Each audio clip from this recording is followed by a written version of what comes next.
right, Malcolm, what's going on? It's been a while since we've seen you out. Yeah, it's been a minute. I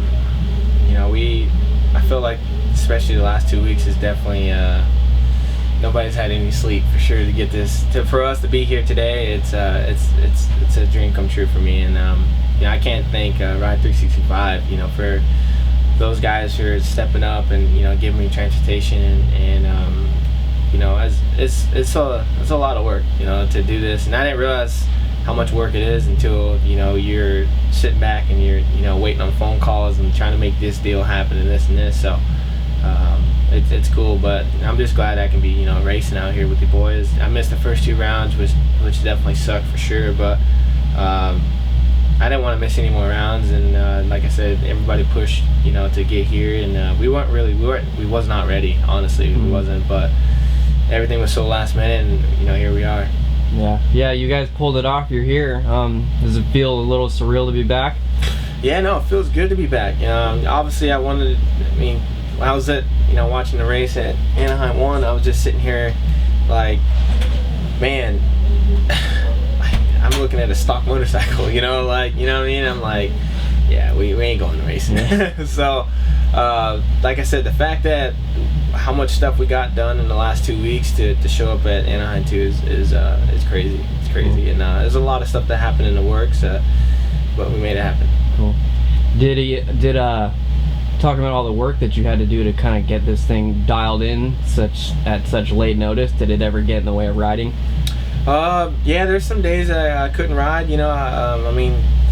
3 days ago I just got a motor, so I was just riding on a stock bike, and we still don't have any suspension testing, but we just kind of went off of base settings with a stock bike, and obviously when you get a motor, it makes the whole chassis and things change, but we try to make the best of what we got, and it's I'm happy, and I won't know how anything will be until we get done after this first race, how maybe get back. And I think once things will settle in a little bit, I think a lot of when you're not, I guess I say when you're not the top guy or whatever, you're on the back burner kind of, and you're still waiting for phone calls to see if you can ride this track or if you can get this suspension day for testing. It's a lot of stuff that you're waiting on, and phone calls happen and you don't get a call back, and you're losing days and days like that. So like I said, it's basically been this way for the past I would say the past 2 weeks, and I know one person who did step up was 365, and that's the reason why we're here. So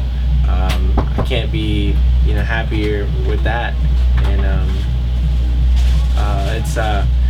it's cool. It's definitely cool, and I don't know, kind of speechless. I really still to this day, we're showing up, I'm like, wow, we're here. We're here at the Angel Stadium. Here we go. So talking about the bike and everything, this is essentially your first time on Suzuki's and everything. Did your brother help you dial them in at all?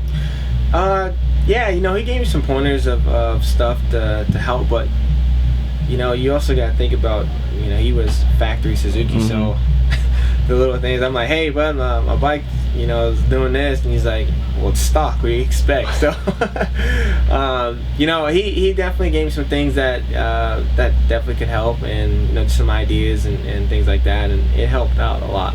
So yeah, definitely with my experience with my brother for riding Suzuki's for the past couple of years has definitely helped out, and that actually sped things up, especially for me. Okay. Chassis wise. Yeah. Okay. So you have a unique program with Ride 365 and 7 and everything.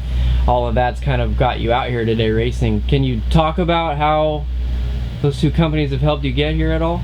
Yeah.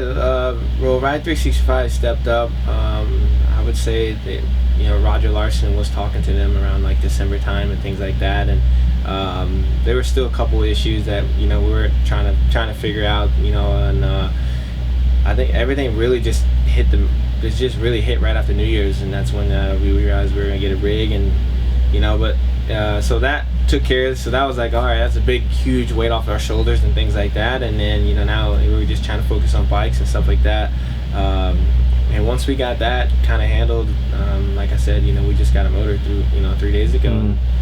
I mean, it's came a long way for the time to happen. I mean, I can see, for me to talk about what exactly happened from step by step, I'll be sitting here for a whole week talking to you. So, but make a long story short, a lot has happened, but what mainly matters is that we're here. No doubt. First race back, expectations or anything tonight?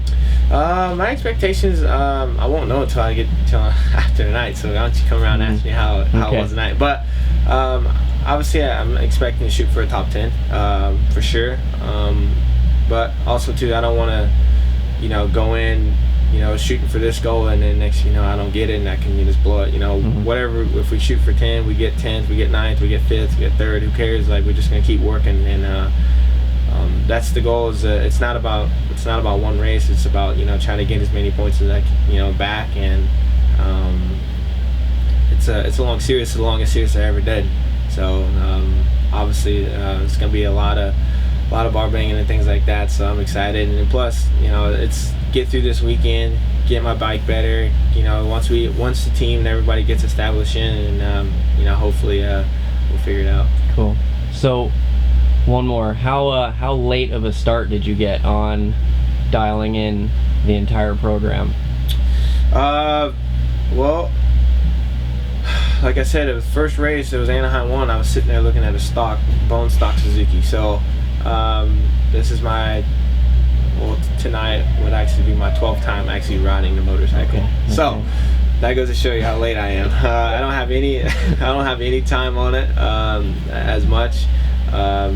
It's the fact that how we got the Suzukis and how everything just started piecing things together little by little, and we couldn't once we got this this whole Ride 365 stepped up and on the rig, that was the biggest chip off our shoulder. It was like, okay, transportation, because we didn't know how we were gonna get our bikes to Canada. We didn't know how they were gonna get it from Santa Clara to Seattle, things like that. So that's a lot of money that's just that you could spend on that. So mainly it was just focus on the money on far as chassis wise and stuff like that, and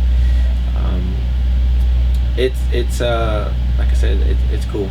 Well, right on, Malcolm. Thanks for sitting down with us. All right, thank you.